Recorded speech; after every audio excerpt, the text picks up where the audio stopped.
So the game was massively bloated. But no, I did see people are trying to like talk about killing me and stuff like this. The reality is that you wouldn't need to do that if you had better games and you had better arguments. Hey everybody, welcome back to the channel. It's Crow, and we are finally talking about Assassin's Creed Shadows. But I wanted to open the video by just pointing out that the people that are super hype on this game and can't understand why people are taking it so seriously and like normal people wouldn't complain about this game are literally calling for people to die based on how they are talking about a video game. Now, I have seen some just insane things, right? But they are actually calling for the death of people because they are criticizing a video game. Now, I will go into this tweet by Assassin's Creed because I did want to talk to you guys a little bit about what they are directly saying, what Ubisoft is directly saying. But just to begin the video, I think it's obvious at this point that Assassin's Creed Shadows is a failure. It is a bloated mess. And one thing that was pointed out pretty early on, there are 2 hours of credits. And I've seen people strawman this and say, why are you complaining about credits? You can skip those. No, the point is, stupid, that you have 2 hours of credits showing just how much bloat is in this one video game. The cost on this video game is insane, all right? When you have this many people working on your project, you have to pay them to work on your project, right? Ubisoft is not like some scummy company, just to be clear, right? I think that they're scummy, but I don't think that they abuse their employees type of scummy. So they are paying these people a lot of money to work on this game. You have 2 hours of credits. That's how much bloat is in this game. Anyways, what are we talking about? How can the game be a failure if Assassin's Creed on the second day announced that there were 2 million players, very specific players, not 2 million sales. They said specifically players. Now, here's the thing. If it was actually sales, you would just use the word sales because sales is a way more powerful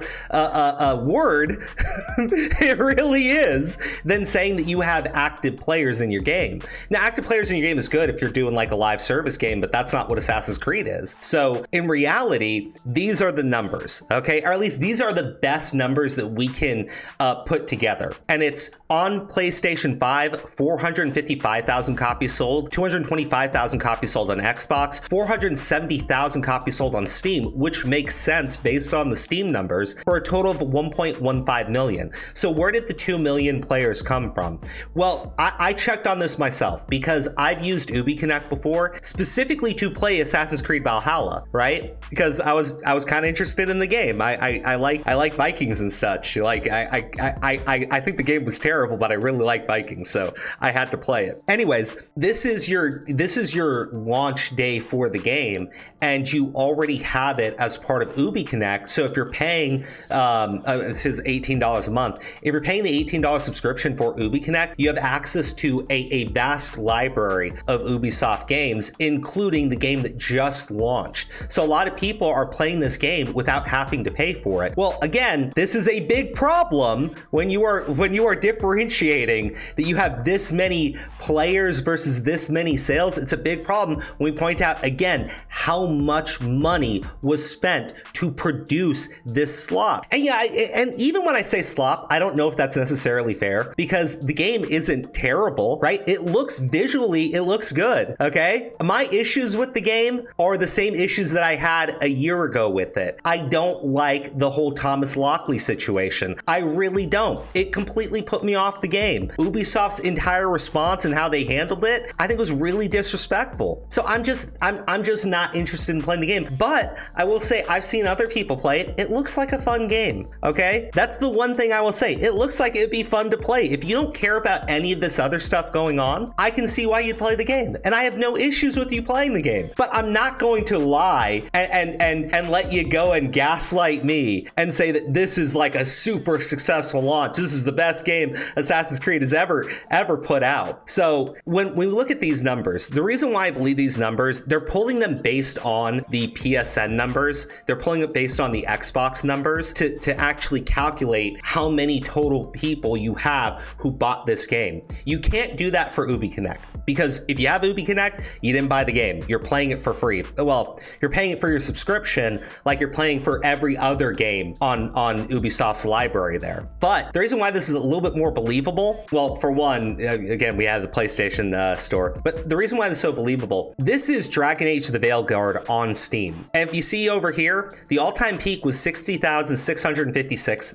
players. And when we go to Assassin's Creed Shadows, the all-time peak is 64,627. Okay, so it's got 4,000 more players than Veilguard. Veilguard was a colossal failure, okay? A massive, massive, colossal failure that pretty much has ended Dragon Age as a franchise. So when I see similar numbers out of Assassin's Creed Shadows, I'm like, yeah, that makes sense when I'm looking at this. This mathematically works. These numbers, they math out properly, telling me that this game is super successful when I'm looking at this and this. And you know, you want to say Veilguard is a misnomer? Let's look at a successful game. This is Monster Hunter Wilds. Monster Hunter Wilds came out months ago. Its all-time peak was 1.1 million players. Currently, there are 300,000 players actively in the game. This is a successful game. This is a game that you cannot refute as being overwhelmingly successful. And then you want to put it next to Assassin's Creed Shadows and gaslight me. And this is fun. This is fun for me because I'm a gamer and I care about this stuff. I do. I'm a nerd. I care about these numbers. I actually care about it. So when you try to lie to my face, when you try to gaslight me, when you try to tell me, oh, we've got 2 million players, I am not as stupid as the idiots who are hyping this game and calling for the deaths of people that are disagreeing with them. Now, I'm going to be totally honest. I don't know who Tom Henderson is. I think he's a complete idiot just based on the numbers here, but I wanted to be fair to the other side here so you could understand how they're justifying this as a successful outing. Had to remove the original Valhalla Shadows tweet because I was scouring the Valhalla wiki, which was inaccurate. Behind the scenes data via Ubisoft sources, Valhalla Day 1 player numbers 2.55 million. Odyssey Day 1 player numbers 430,000.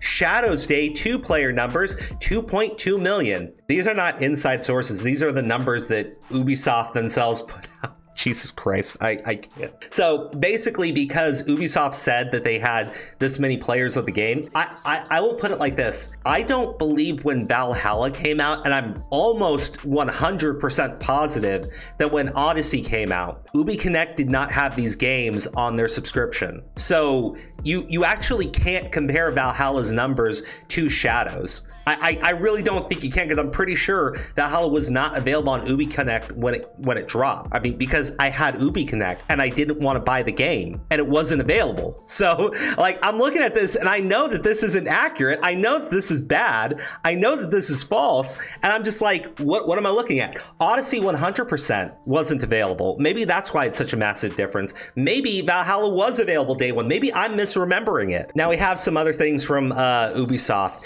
VP and executive producer Mark Alexis Cody just sent out a morale boosting company-wide email at Ubisoft claims downplay PC sales as only 27% of total sales. That is really bad, because here's the thing.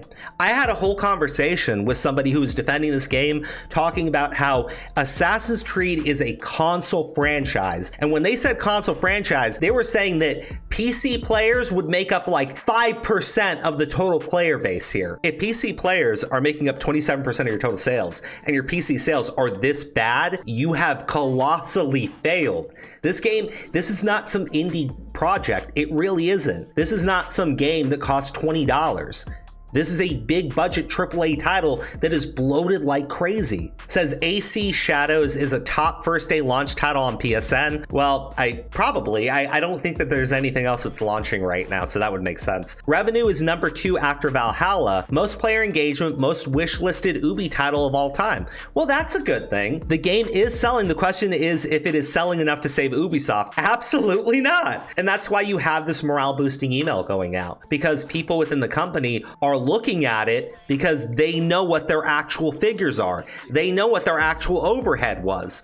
And they're sitting there looking at these sales figures coming in and they're going like, this is really bad for us. Are we going to be employed next year? Now, and when I see messages like this going out, again, we do not have Assassin's Creed coming out there openly bragging saying, hey, flat out, we have 3 million in sales, piss off, right? Because they've been kind of responding to all the controversies that's been going on. I remember when somebody complained about like the romance within this game, and I personally don't really care too much about it because I'm not playing the game, but somebody complained about the romance and Assassin's Creed responded to it, right? The official Assassin's Creed Twitter account responded to it. So they're actively paying attention to what people are talking about. So when I see this coming out, all you have to do to shut all of this down, all you have to do is tell people how many sales you have. And the fact that you won't do it says everything. Anyways, guys, that's pretty much the video. Again, you tell me what you think about this whole situation. I look at it, I laugh. You know, I'm a gamer,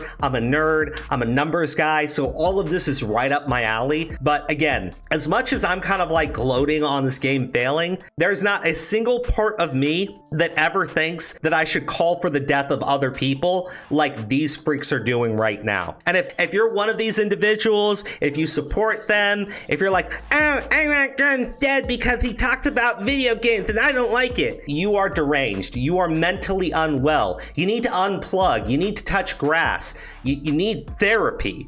You need like a father.